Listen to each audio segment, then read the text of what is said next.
बूंद बूंद से घड़ा भर जाता है।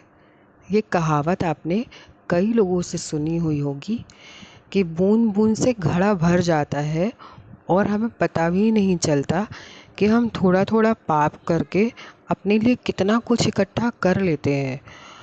कई बार होता नहीं है कि हमारे परिवार में, हमारे मोहल्ले में कुछ लोग ऐसे होते हैं जो आर्थिक रूप से परेशान होते हैं, जिनके पास बेसिक सी चीज़ें भी नहीं होती हैं।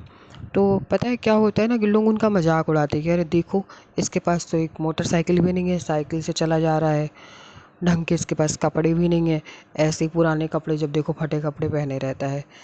पर क्या हम ये सही करते हैं?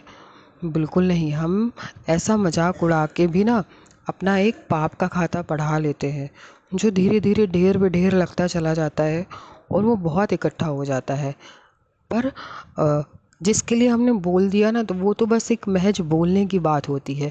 पर जिस गरीब आदमी के लिए ऐसा हमने बोला, क्या आपने सोचा कि उसके मन से कैसी बद्दुआ निकली होगी, उसकी आत्मा से?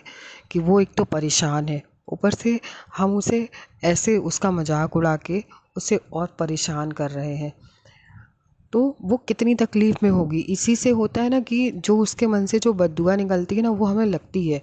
यही होते हैं ना हमारे लिए नेगेटिव वाइब्रेशन। तो आप सबसे यही रिक्वेस्ट है कि आप इन सब चीज़ों से दूर रहें और अच्छे कार्य करें, अच्छे कर्म करें, जिससे आपका पुण्य का खाता बने, ना कि पाप का खाता बने।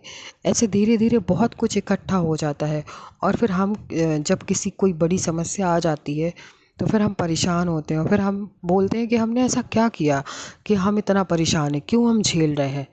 तो ये छोटी छोटी सी बातें होती हैं ना, जो हम ध्यान नहीं दे पाते, और जाने अनजाने में ये ऐसे छोटे मोटे पाप हम कर डालते हैं। तो आप सबसे मेरी विनती है कि आप सब विशेष रूप से इन सब चीज़ों पे ध्यान दें।